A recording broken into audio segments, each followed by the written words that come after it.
खबर अमेठी से बता दें, बिहार के तर्ज पर अब अमेठी में भी बनने से पहले टूटने लगे अर्धनिर्मित पुल। कार्यदायी संस्था की लापरवाही हुई उजागर। स्थानीय लोगों का आरोप, घटिया सामग्री से हो रहा था पुल का निर्माण। तिलोई तहसील के राजा मऊ के पास शारदा सहायक खंड नहर पर अर्धनिर्मित पुल टूटकर नहर में गिरा। पिछले 2 वर्षों से कार्यदायी संस्था कर रही थी पुल का निर्माण।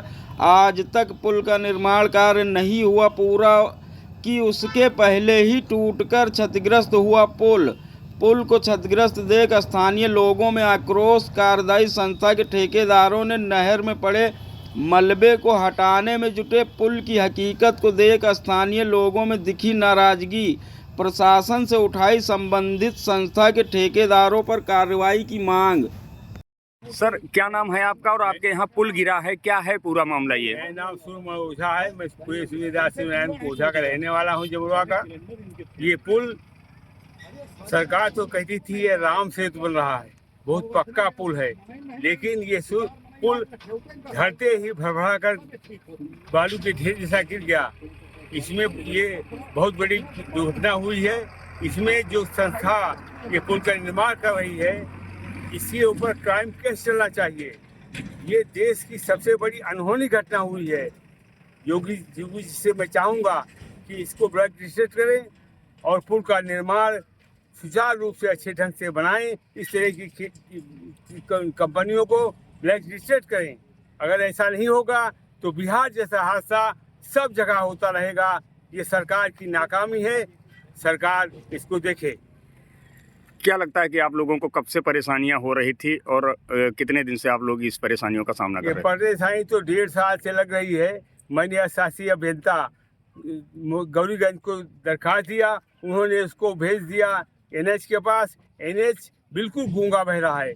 कहने को तो वो राष्ट्रीय कार्यक्रम करता है, लेकिन वो सबसे घटिया कार्यक्रम है और उसका नजीर है ये आज रखा गया पुल का पिलर, आज ही भरभरा कर जैसे बालू की ढेर तरह गिर गया।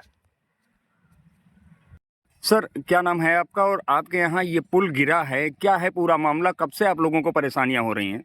मेरा नाम शिव बजरंग सिंह है, राजा मऊ का मूल निवासी हूँ। परेशानी 1.5 वर्षों से है। जब से इस पुल को इन्होंने बिना बाईपास डाइवर्जन बनाए तोड़ दिया, तब से ये नहर की पटरी पर चलना दूभर हो रहा है। हमारी स्थानीय सड़कें क्षतिग्रस्त हो गई और कदम पुलिया से जब हम लोग निकलते हैं, गांव के लोग निकल नहीं पाते। गांव के अंदर परेशानी हो रही है और ढेर सारी दिक्कतों का सामना, अनेकों दुर्घटनाएं हो रही हैं। कैसे ये मटेरियल में कमी थी या कैसे ये पुल टूटा, क्या वजह हो सकती है इसकी?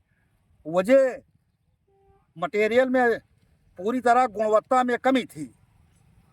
सरिया जो आप देख रहे हैं, ये पीछे छोटी छोटी पतली पतली सरिया इसमें डाल रखा है। मोटी मोटी सरिया पड़ती थी। वही तो पीछे जिक्र मैं आपसे चलना चाहता हूँ कि सन 1977 में बेचू बाबू कपूरीपुर के ठेकेदार थे और इस पुल का निर्माण करना हुआ तो लकड़ी के पुल का निर्माण करके डाइवर्जन देकर इस पुल का निर्माण किया गया। और उन सबके वो सरिया देखिए कि अभी इनके जो मलबे पड़े हैं उसमें मोटी मोटी सरिया हैं।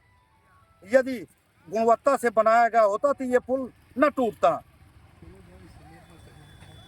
क्या लगता है कि इसका जो है समय रहते ही ये टूट गया, वरना हादसे का शिकार होते तो कई इसमें कल आ जाते, इसमें 50 आदमी प्राण पखेरु उनके उड़ जाते, इसी पुल में उनका बलिदान हो जाता। जैसा प्राचीन काल में लोगों की किसी पुल को निर्माण में बलि दी जाती थी, वही घटना यहाँ होती। भैया, क्या नाम है आपका और आपके यहाँ ये पुल टूटा है, क्या है पूरा मामला? सर, मेरा नाम सचिन तिवारी है, मैं यहीं पास पड़ोस का रहने वाला हूँ। पिछले 2 साल से ये पुल बन रहा है। इसको तोड़ दिया, तोड़ने के बाद यहाँ पे बाईपास भी नहीं बनाया, इसीलिए सबको दिक्कत हो रही। और यहाँ पे कल ये इस पुल का जो मेन स्ट्रक्चर होता है जिसको बीम कहते हैं, यहाँ पे कल रखा जा रहा था। रखने के बाद ये टूट गया, पूरी तरीके से टूट गया।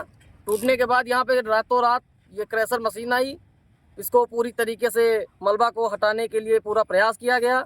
लेकिन आप यहाँ पर देख सकते हैं पूरी तरीके से पुल जो टूटा हुआ है ये पुल बनने के पहले ही टूट गया, नहीं तो यहाँ लाखों जाने जा सकती थी जी। क्या लगता है कि गुणवत्ता या जो है मटेरियल को लेकर किस लापरवाही किसकी मानी जाएगी? जाहिर सी बात है, पुल का स्ट्रक्चर अगर टूटा है, बीम टूटी है, तो जाहिर सी बात है गुणवत्ता की उसमें कमी रही होगी, भ्रष्टाचार में लिप्त रहा होगा। और अभी इसी तरीके की बीम यहाँ से 100 मीटर दूर पर अभी 6-7 वहाँ पे बीम बनी रखी भी हुई है जी।